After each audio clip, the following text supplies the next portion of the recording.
ዛሬ ደስ የሚልም የሚያሳዝንም ታሪክ ልንገራችሁ። መጨረሻው ግን በጣም ደስ ይላል። እስከ መጨረሻው ብትሰሙት ደስ ይለኛል። እና ምንድነው መሰላችሁ የሆነች ልጅ ነበረች፣ እናቷ ጋር ነበረ የምትኖረው፣ ወንድሞቿም ነበሩ። ከዛ በኋላ እየኖረች እያለች ታገባለች። ባል ይመጣላታል፣ ታገባለች። በምታገባ ጊዜ ግን መውለድ እንደማትችል ባሏ ያውቃል። ሲያውቅ ወዳው ፈታት ማለት ነው። ከዛ ሲፈታት ወደ እናቷ መጣች። እናቷ ጋር አሁንም የተፈታችና መኖር ጀመረች ማለት ነው። እየኖረች እያለ እናቷ ትሞታለች። እናቷ ስትሞት ወንድሞቿ እንደ እናቷ አድርገው ሊንከባከቧት አልቻሉም። ከዛ በኋላ ምንድነው የተከሰተው? እየኖረች እያለ እንደዚሁ ያያኒ የቤቱን ስራ እየሰራች ምናምን እነሱን እየታዘዘች ቁጣቸውንም ምናቸውንም ችላ እየኖረች እያለ በቃ ቤቱን ልንካፈለው ነው፣ እንደምታየው አባታችንም እናታችን ሙተዋል፣ ስለዚህ ግዴታ ቤቱን መካፈል አለብን ይሏታል። ከዛ በኋላ እኔ የት ሊሄድ የማውቀው ሰው የለኝም፣ ከዛ በኋላ ከእናንተ ውጭ ማንም የለኝም፣ ስለዚህ የት ሊሄድ ነው? ማንስ የሚታገሰኝ? ወይ አላገባሁ ምናምን ብላ ልታስረዳቸው ብትሞክርም ግን ሊረዷት አልቻሉም። ከዛ በኋላ ምንድነው ያደረጓትኝ? አንዷ ወንድሟ የኔ አንቺ የምትወርሽውን ውርስ ለእኔ ስጭኝና ከዛ በኋላ ከኔ ጋር ትኖሪያለሽ ይላታል፣ ወንድሟ ማለት ነው። ከዛ በኋላ ምንም አማራጭ ስለሌላትኝ እሺ አለችና ከወንድሟ ጋር መኖር ጀመረች። ከወንድሟ ጋር መኖር ስትጀምር ግን የወንድም ሚስት ልታስቀምጣት አልቻለችም። ትሰርባታለች፣ ታንቆሽሽታለች።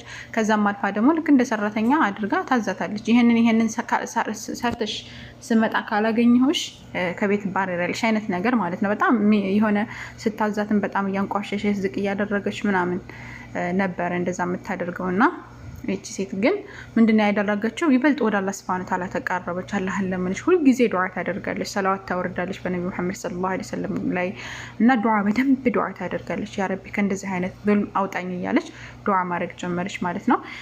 ከዛ ይሄንን ዱዓ ማድረግና ወደ ጌታዋ መቃረብን በጀመረች፣ እንደዚሁም ሰላት አለ ነብይ ማውረድን በጀመረች በ8ኛ ወሯ ባል ይመጣላታል። ያ የመጣላት ባል ምን አይነት ነው? 6 ልጆች አሉ፣ 3 ወንድ 3 ሴት፣ 6 ልጆች አሉት። ሚስቱ የሞተች፣ እሱ ደግሞ ይሄ ምንድነው የፖሊሶች ዋና የሆነ ባል ይመጣላታል ማለት ነው። እሱ በጣም ያኔ አላህን የሚፈራ ነው። እዛ ላይ ደግሞ እንትኖችን የሚቆጣጠር የሆነ ሰው ነው። ይመጣላታል ማለት ነው። ከዛ በኋላ እሺ አለች። ከዛ ተጋቡ ማለት ነው። ልጆቿን እንደ ልጆቿ አድርጋ ማሳደግ ጀመረች። እንደዚሁ እየኖሩ እያለ ታሪኳን ትነግረዋለች። ታሪኳን ስትነግረው በቃ ከሀ ጀምሬ እስከ ፐ ያለውን ገንዘብሽን ወይም ደግሞ የወረሱትን ወንድሞቿን ማለት ነው አስቀብልልሻለሁ ምናምን ይልና ከዛ በኋላ ይከሳን እንደ አዲስ። ከዛ በኋላ እንዳለ የሷን የራሷ የሆነች ገንዘብ 1 ሪያል ሳትቀር ተቀበለላት ማለት ነው። ከዛ ተቀብሎላትኝ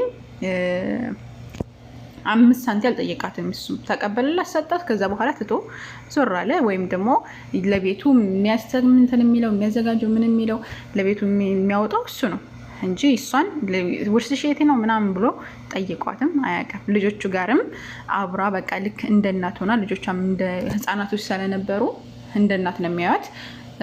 ባልየውን በጣም እየተንከባከባት መኖር ጀመረች ማለት ነው።